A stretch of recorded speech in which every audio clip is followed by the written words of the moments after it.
Carta do apóstolo João, capítulo 3.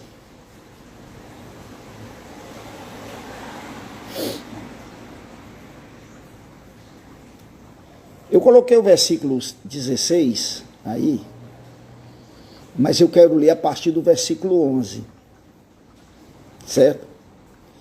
Então, se você tem uma Bíblia aí, por favor, abra a sua Bíblia. E olha o que é que João diz assim: porque a mensagem que ouviste desde o princípio é esta, que nos amemos uns aos outros. Ele está se referindo desde o Velho Testamento. Não como Caim, que era do maligno, e assassinou o seu irmão. E por que o assassinou? Porque as suas obras eram más, e a dos seus irmãos eram justas.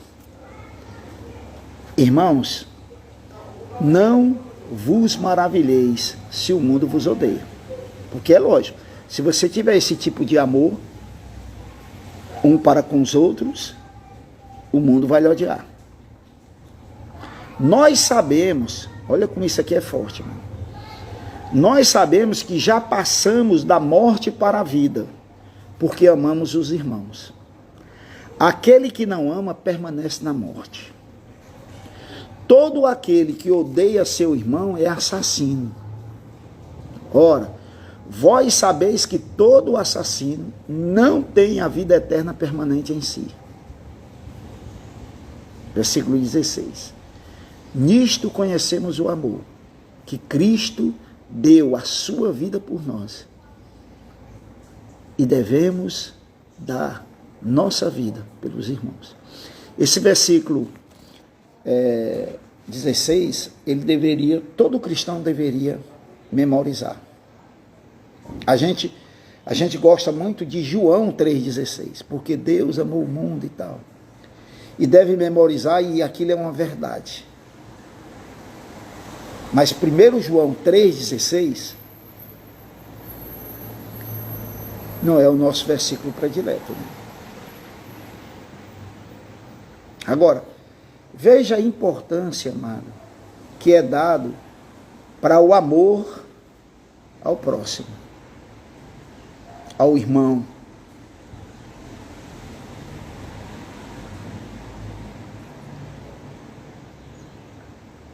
É muito forte.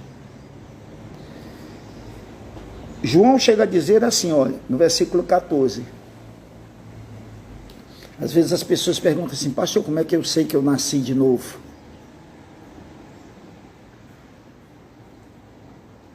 Porque algumas pessoas acham que a pessoa nasce de novo quando ela é batizada nas águas. Pode ser que naquele momento ela também nasça de novo, eu não estou entrando no mérito. Mas na verdade, o nascer de novo é o nascer de Deus.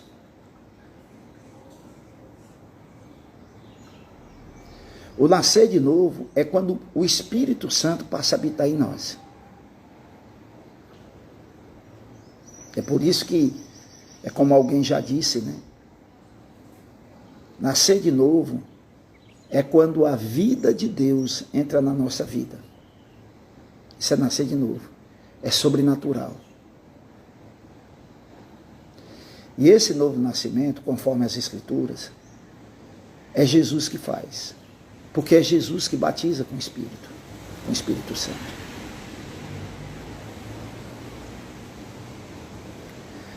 E para que serve o batismo nas águas? Como um testemunho, como obediência ao mandamento. Eu uso muito o batismo das águas como, por exemplo, um casamento. O noivo e a noiva estão no altar lá. E aí o celebrante, ele pergunta se o noivo, né? Pergunta aos cônjuges se eles vão se amar até que a morte separe. Eles vão dizer sim. Mas isso não significa que eles começaram a se amar a partir dali. Não. Na verdade, o que eles estão fazendo? Eles estão dando um testemunho público diante de Deus e diante das pessoas, dos convidados. Diante do sacerdote que está ali representando Deus, de que eles vão continuar juntos até que a morte separe. Que eles se amam o suficiente para viver a vida toda junto. Mas eles não começaram a se amar a partir dali. É a questão do novo nascimento. Então, como é que eu sei que eu nasci de novo? Essa aqui não é a única, mas um dos sinais, João diz, nós sabemos que já passamos da morte para a vida, que nascemos de novo, porque amamos os irmãos. Aquele que não ama permanece na morte. Olha como isso é forte. Você ama os seus irmãos em Cristo, as suas irmãs. Lógico que esse amor ele não é perfeito, mas ele é um contraste daquele que não ama. Ele usa o contraste de Caim com Abel. Por que Caim assassinou Abel? Porque ele era do maligno. E ele literalmente matou Abel. Mas me diga uma coisa, quando eu estou assassinando a reputação de algum irmão na igreja, eu estou fazendo parte de quem? Eu estou servindo a quem? Não é a Jesus, é ao maligno. Quando eu estou assassinando a fé de alguém. Porque, preste atenção, amado, eu preciso ter muita responsabilidade com aqueles que estão em minha volta em Cristo. Eu não posso, nem você pode, servir de pedra de tropeço para ninguém. Às vezes, esse irmão que você está censurando, eu estou falando você de uma maneira geral, tá? Esse irmão que você está censurando, que você está julgando, que você está condenando, que você está desamando, que você está fofocando, esse irmão, ele foi comprado, essa irmã foi comprada pelo precioso sangue de Jesus. E pode ser que o meu comportamento, essa minha atitude, ou essa sua atitude, ou a nossa atitude, possa gerar no coração dessa pessoa frieza espiritual. E o que aconteceu? Eu fui motivo para o afastamento dela. Eu fui motivo para o tropeço dela. Misericórdia, meu Deus. Ai, que coisa louca. Tu pode imaginar a crueldade disso. Caim matou seu irmão Abel, mas o seu irmão Abel foi salvo espiritualmente. O problema é que quando eu sirvo de tropeço para matar algum irmão ou alguma irmã espiritualmente, o que vai acontecer? Ela será perdida por toda a eternidade. Há muitas pessoas afastadas da igreja, feridas por pastores, pela comunidade em si, por irmãos e irmãs que traíram, por irmãos e irmãs que se aproveitaram de uma situação, abusaram. Isso é muito forte, né? Pensa nisso. Por isso que nós precisamos ter comunhão verdadeira. Eu tenho tratado de 3 coisas, hoje eu vou acrescentar mais 2 para fechar a semana.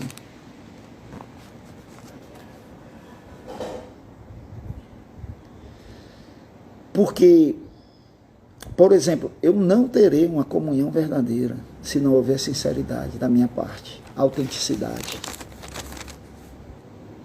Eu não terei. Ninguém terá. A autenticidade, ela está para a comunhão, como por exemplo, a informação ou um diagnóstico ou um exame que você faz que está para um médico. Por que o médico pede um exame? Porque ele quer saber exatamente o que está acontecendo. Senão ele não tem como tratar. Se não houver sinceridade, não tem como tratar. Se eu estou jogando pecado para debaixo do tapete, comportamentos ruins, mau hábitos, isso não tem como ser curado. Você entende? Às vezes a gente pode dizer, não, mas eu vou confessar a Deus. Faça isso. O problema é que Deus você não está vendo. Enquanto que o irmão e a irmã estão ali do seu lado. Às vezes para lhe puxar a orelha. Você está errado. Você está errada. A segunda coisa que eu falei é a respeito da humildade. Olha como uma coisa está atrelada. Vem em sequência. Porque se eu estou sendo sincero para alguém, essa pessoa que está ouvindo a minha confissão de pecado, sinceramente, ela precisa ser humilde a reconhecer também que ela também erra e que ela também não é perfeita. Comunhão comunhão acontece entre os iguais. Entre os iguais. E talvez essa seja a parte mais difícil. Porque há momentos que eu estou tratando alguém, mas eu preciso saber que há momentos que eu também preciso ser tratado. O apóstolo Paulo vai falar isso em Romanos 14. Cuidado, vocês que se julgam espiritual. Aquele que pensa que está em pé, veja que não caia. 1 Coríntios. Jesus vai dizer, por que você vê o argueiro no olho do teu irmão e não consegue ver a trave que está no teu próprio olho? O que ele está dizendo com isso? Tenha humildade. Você não é perfeito, não. Você também falha. Você também erra. Você também peca feio. Nós estamos num processo, amado. Comunidade local não é santuário, não. É hospital. Igreja cristã é hospital. Nós adoramos ao Deus verdadeiro. Mas lembra, Jesus disse, eu não vim chamar justo, não. Eu vim chamar foi pecadores ao arrependimento.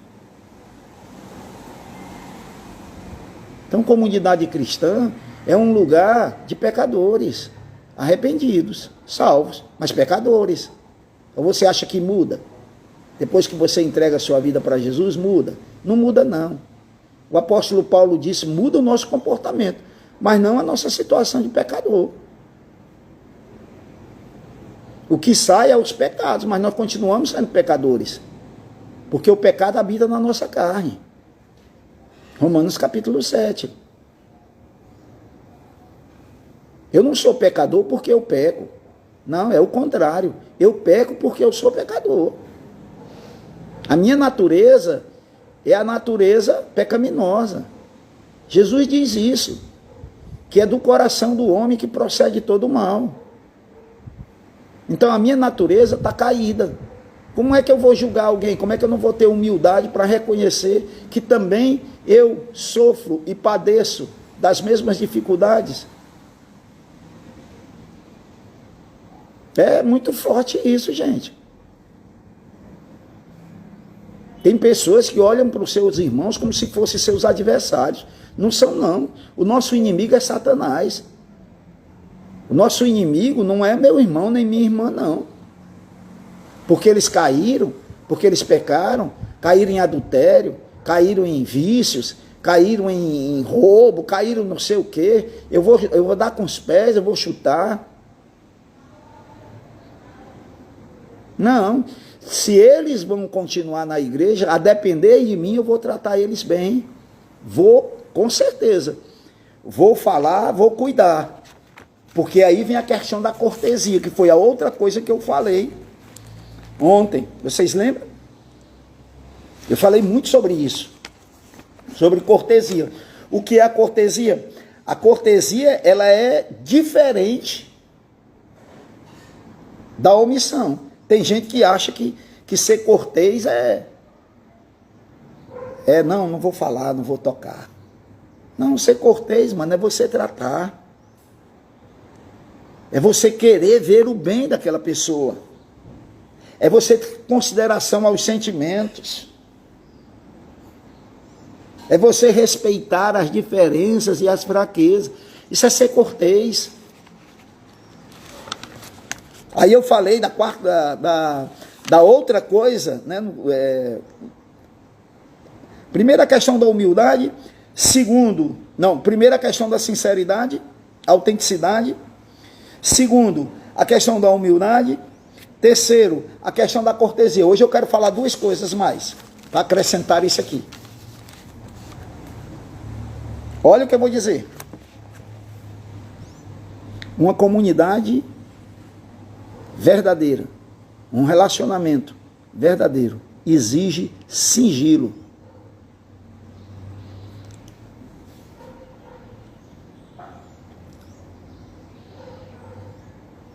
Isso é forte. Olha, tem irmãos e irmãs que têm uma língua tão solta que às vezes, olha como o negócio é maquiavélico. O irmão abriu o coração e tratou. Aí numa reunião de oração, o que é que essa irmã da língua solta, ou esse irmão da língua solta vai dizer? Irmão, vamos orar por fulano. Ou então vai orar, Senhor, abençoa fulano, que ele se liberte do adultério. O que é que ele fez? Não, mas eu estou orando. Não, você está fofocando.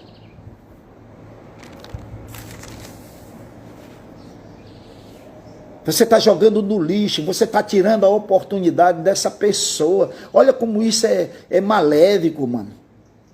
Isso é cruel, isso é perverso.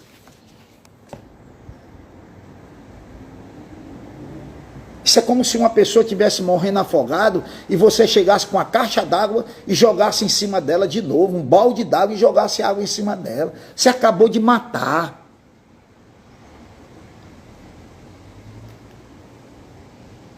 Isso é muito forte.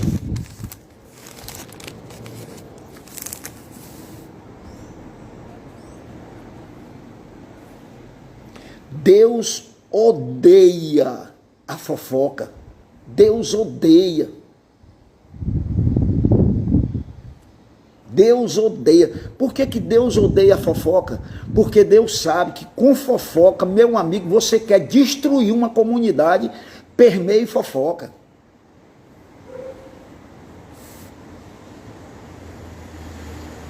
Provérbios 16, 18 diz assim, ó, o homem perverso espalha contendas e o difamador separa os maiores amigos. Isso é muito forte. Provérbios 6, depois você dá uma lida lá, do versículo 16 a 19, ele vai dizer 6 coisas que Deus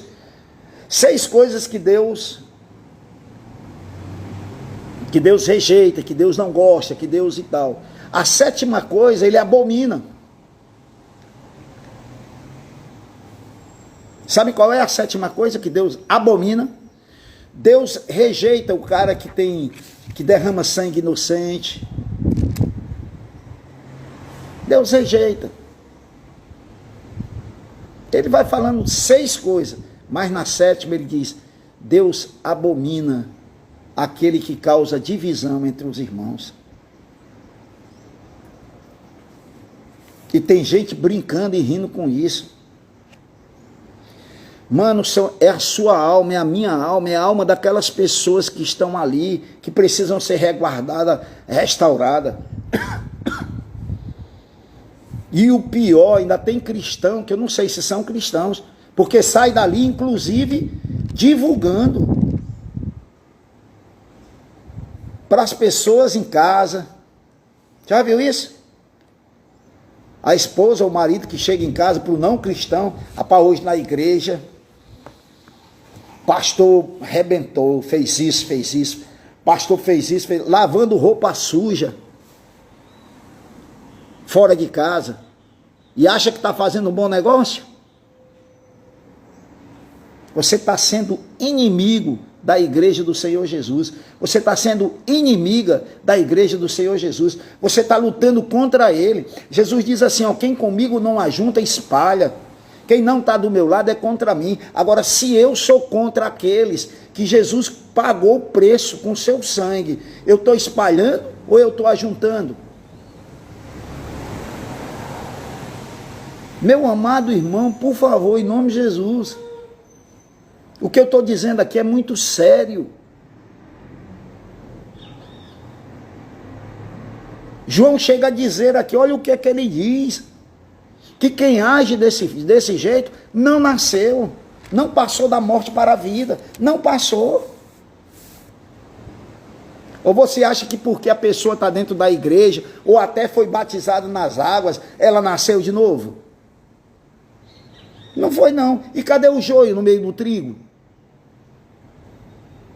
É por isso que eu tenho que escolher. Agora preste atenção, por conta desses fofoqueiros, dessas fofoqueiras, dessas pessoas que não abriram, que não nasceram de novo, que não foram transformados, aí nós vamos para o outro extremo. Pronto, eu não falo nada para ninguém, eu me fecho em copa, e eu fico na minha, e ninguém quer saber de nada, e eu morro. É a mesma coisa de alguém dizer assim, não, eu não vou para o hospital, porque eu soube de uma pessoa que morreu lá, então eu não vou também não. Aí tu vai morrer em casa, irmão. Se você usar isso, é a mesma lógica.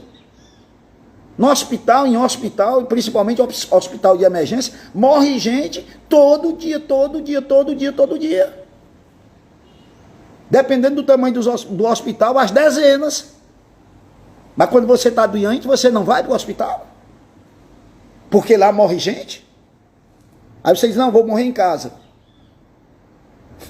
Porque você indo lá, você tem uma chance. Você ficando em casa, você tem chance nenhuma. Pois a igreja é o hospital. E olha, isso não é só papel de pastor, não. Isso é papel de todo membro. Se alguém chegar para você dizendo, fulano de tal, fofocando, sabe o que é que você tem que fazer? Você tem que chamar a pessoa, diz, vem cá, que esse fulano aqui, essa fulana aqui está dizendo isso e isso de você. Isso é verdade, você trata.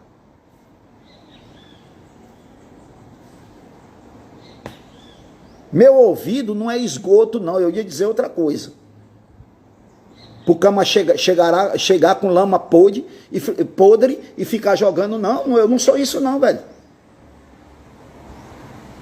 Fulano, cicrano, beltrano, vem cá fulano, vem cá cicrano, senta aqui, reúne. Porque fofoqueiro a gente trata assim. Fala aí, mano, o que você estava dizendo para mim? De repente ele está dizendo a verdade. Aí o outro diz, realmente. Agora, não. É como Jesus disse em Mateus 18, se o teu irmão pecar contra ti, você vai lá e trata com ele. Se ele se arrepender, você ganha o seu irmão.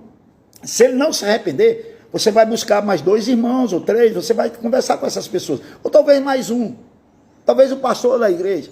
Pastor, está acontecendo isso e já fui lá, já falei, mas o irmão não se arrepende. Então, eu queria que o senhor fosse lá comigo. Olha como é diferente da fofoca. Porque essa pessoa ama aquele irmão, aquela irmã e está querendo tratar.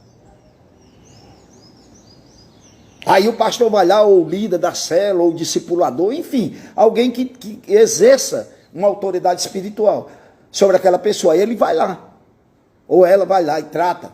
Aí essa pessoa continua não se arrependendo. Aí sim, Jesus diz, chama um grupo maior. Não a igreja. Imagina, você chegar, eu já vi isso, mano. Eu já caí nesse ridículo. Ai, meu Deus, quando eu lembro, rapaz, eu caí nesse ridículo. Pessoa que foi pega no adultério, você trazer essa pessoa pro palco da igreja, para fazer o quê, mano? Rapaz, isso é um inferno na terra. Isso é dizer para essa pessoa nunca mais apareça. E algumas delas nunca mais apareceram mesmo. Olha que falta de tato. Quer dizer, nós rasgamos, escancaramos, jogamos, vamos dizer assim, a farinha no ventilador. Não tem mais como pegar de volta. Isso é cruel, isso é perverso.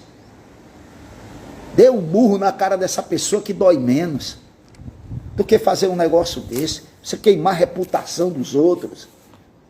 E tem gente que acha que tem esse direito. Você tem direito de nada. Se você permanecer aí, você não nasceu de nada. Você não nasceu de novo. Eu tô dando uma ênfase assim, mano. Parece até que eu tô zangado, mas não tô não. Eu tô dando essa ênfase para você sentir o quanto isso é sério. Se você tem feito isso, se arrependa diante de Deus e se arrependa diante daquelas pessoas.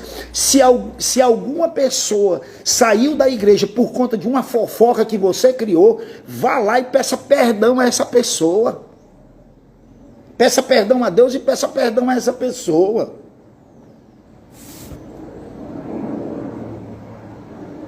Porque Jesus diz que se esse foi o caso, é melhor você amarrar uma pedra de moinho no seu pescoço e você ser lançado no fundo do mar, mano. Pensa que isso é brincadeira?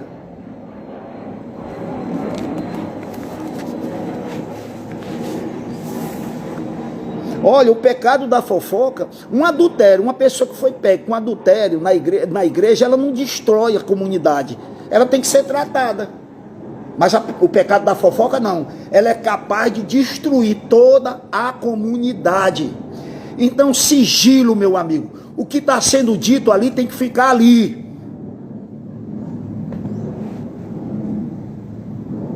Se alguém chegou para você, marido, e tratou um homem, tratou de algum problema, nem a sua esposa deve saber.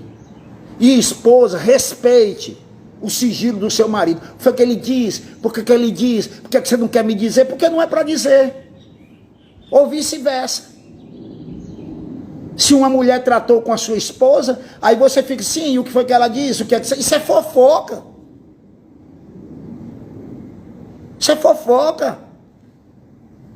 Ela não tratou com a sua esposa, ela não tratou com o seu marido, e acabou, e aquela pessoa não deu a liberdade, a não ser, olha como isso é sério.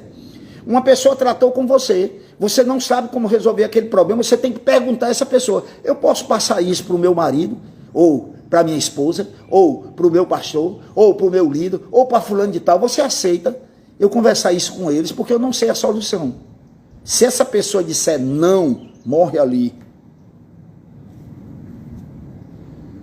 Porque você só pode seguir à frente se ela disser sim.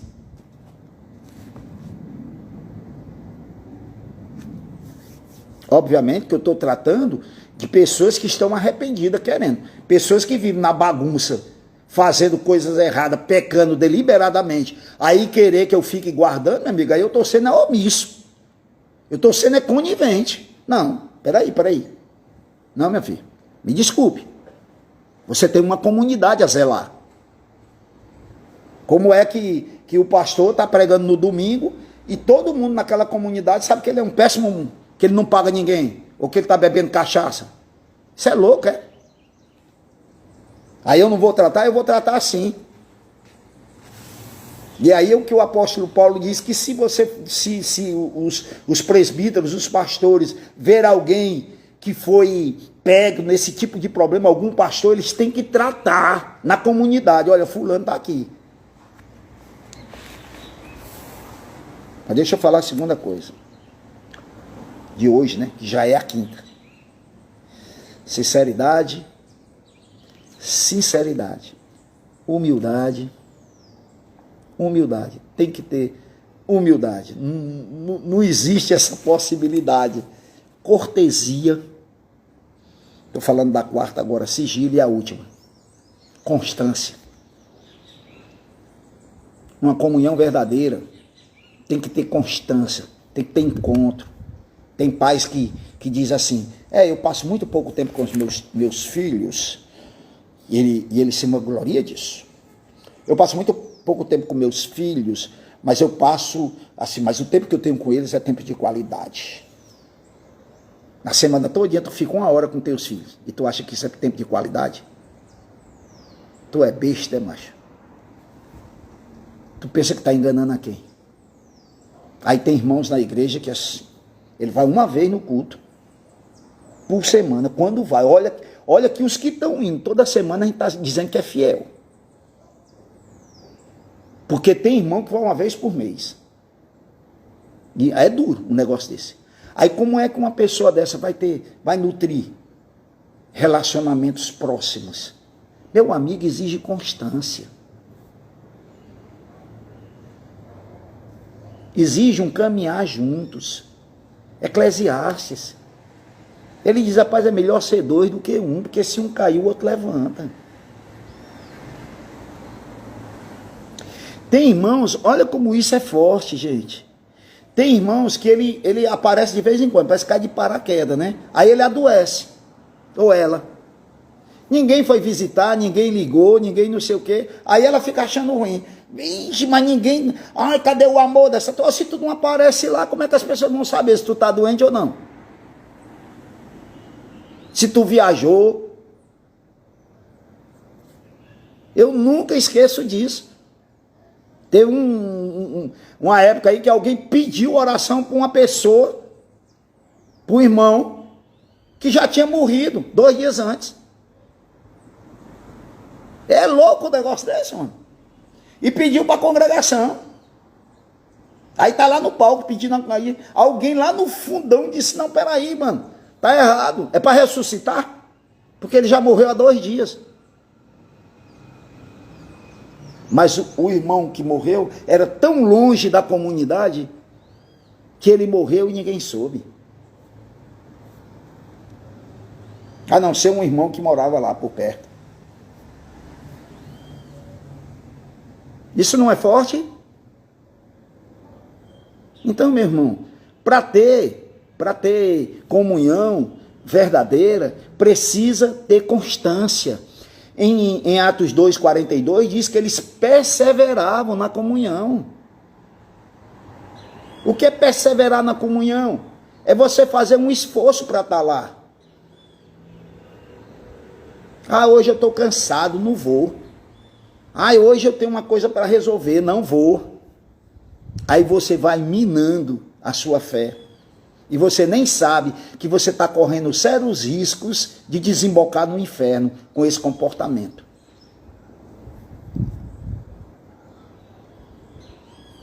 Tem muitas coisas na minha vida que eu não sirvo de modelo para ninguém. Mas, mano, nesses 38 anos, dá para contar nos dedos.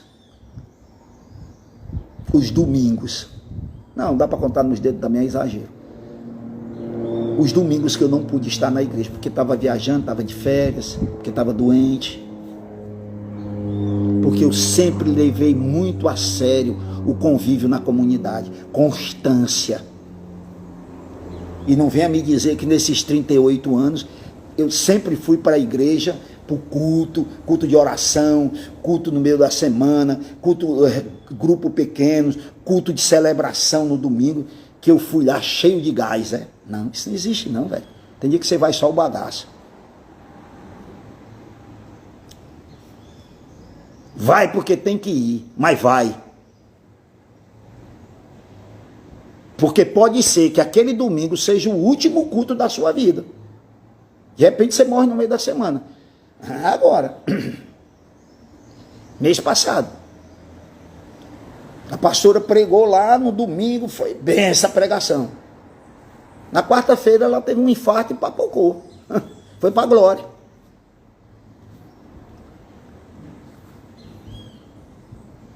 Porque ela não tinha nenhuma garantia. Eu não tenho, você não tem. Quem é que garante para você que no outro domingo você vai ter a oportunidade de estar? Então, constância. Amado, isso é decisão. Você tem que formar esse hábito. Ah, chegou uma visita na minha casa na hora do culto. Ah, porque eu recebi não sei o que. É cheio de desculpas. E Jesus vai ficando para trás. Jesus vai ficando de lado. Aí, quer dizer, tu acha que Jesus está ficando de lado, porque ele é o Senhor. Tu é que está dançando aí na história. Eu é que vou dançar nessa história. Porque ele continuará sendo o Senhor, velho. Quer eu vá para o culto ou não. Quer eu abandone ele ou não. Ele será o Senhor. E eu serei julgado por ele. Então se alguém tem que se moldar aqui, sou eu. É você, não é ele a mim não. Hebreus capítulo 10, né? Versículo 25. O autor diz assim: não deixemos de nos congregar, como é o costume de alguns. Pessoas que não têm vínculos. Essas pessoas, mano, estão sozinhas.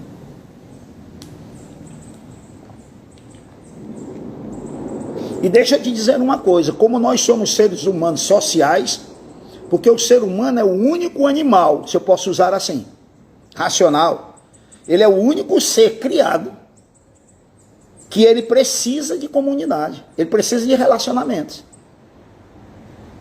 Você pode dar o que quiser para ele, mas deixa ele enjaulado, sem contato com outro ser humano, que não demora muito não, ele vai ficar louco. Ela vai ficar louca. Porque Deus nos criou para ser assim. Aí essa pessoa não tem vínculos com a sua comunidade, ele está tendo vínculo com quem? Porque ele está tendo vínculos. Ele está tendo vínculos com alguém. Ou com alguma coisa. De repente é o computador, é a televisão, é o time de futebol, são os amigos dos churrascos. Não que ele vá beber, estou falando disso. Em detrimento à sua comunidade. Olha, mano, eu vou parar aqui. Eu disse isso e continuo a dizer. Em Cristo Jesus, os nossos vínculos são eternos. Enquanto que qualquer outro relacionamento, marido, mulher, pai, filho, irmão, qualquer outro relacionamento é temporal. Mas o vínculo com Cristo Jesus é eterno. Então, qual é o relacionamento que eu tenho que priorizar? Eu não estou dizendo que eu tenho que abandonar os outros, não, também não faço isso não. Ah, não quero mais nada com meu pai, nem com a minha mãe, nem com meu marido, nem com a minha esposa, agora só quero com Jesus. Você é doido, é? Você é doido? Tá louco? Não, mas eu tenho que colocar as coisas na ordem certa. Os meus vínculos com Jesus tá para além de qualquer outro vínculo humano. Tá para além. Enquanto eu não tiver essa compreensão, eu vou ficar patinando. Deixa eu terminar com essa. Isso aqui eu gostei demais aqui, ó. As 6 leis da autorresponsabilidade. Paulo Vieira, gostei demais disso aqui. Do livro Ação é Poder, né? Poder é Ação. Eu tenho esse livro aqui, gosto demais, estou lendo. Ele vai falar em 6 leis da autorresponsabilidade. E eu vou terminar com essas 6 leis. Primeira lei: se for criticar as pessoas, cale-se. Olha como isso ajuda na comunhão. Segunda lei: se for buscar culpados, busque solução. Terceira lei da autorresponsabilidade: se for reclamar das circunstâncias, dê sugestão. 4. Se for se fazer de vítima, faça-se de vencedor. 5. Se for justificar os seus erros, aprenda com eles. E a 6ª lei, por último: se for julgar alguém, julgue a atitude dessa pessoa. Não é legal isso? Essas 6 leis, ela anda comigo. Essas 6 leis, ela anda comigo. Dentro da minha agenda. Eu leio ela constantemente. Anota isso, coloca isso como princípio na sua vida. Só basta você praticar essas 6 leis. Só basta não, é um bom começo. E você vai ver toda a diferença que vai ocorrer na sua vida. Amém? Lá vai eu para os 40 minutos. Parei. As 6 leis da autorresponsabilidade. Show. Eu devia ter trazido o livro, né? Ter colocado aqui o livro. Kelinha, tu deve ter o livro, não sei. Mas eu ter mostrado para vocês. Mas eu vou mostrar. Aliás, tem um livretozinho dele também, que trata só sobre essas leis da autorresponsabilidade. São princípios. Glória a Deus. Glória a Deus. Às vezes eu brinco, né?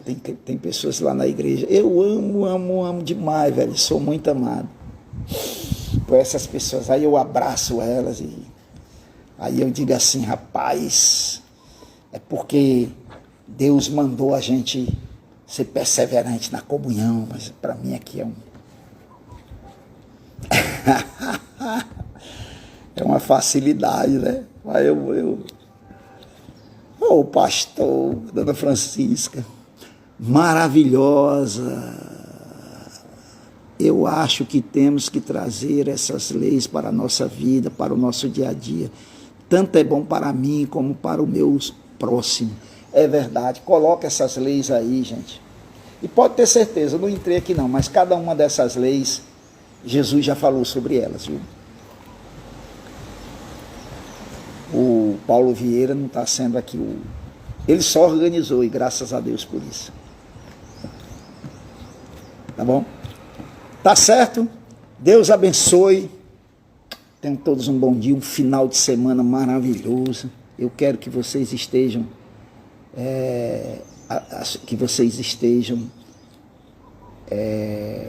muito bem, que não perca o culto hoje, que vai ser muito legal. Não, eu vou entregar para você, Tiago. Eu vou entregar em mãos. Gostou aí? Gratidão pela palavra extraordinária. Obrigado, Kelinha. Você é show de bola. Minha filha, você é um amor, Kelinha. Você é muito especial. Por favor, você e seu marido e a sua sogra, né? Dona Francisca, eu não tenho nem palavras para dizer o quanto vocês são especiais. Deus abençoe a todos, tenham todos um bom dia. Cheiro, tchau.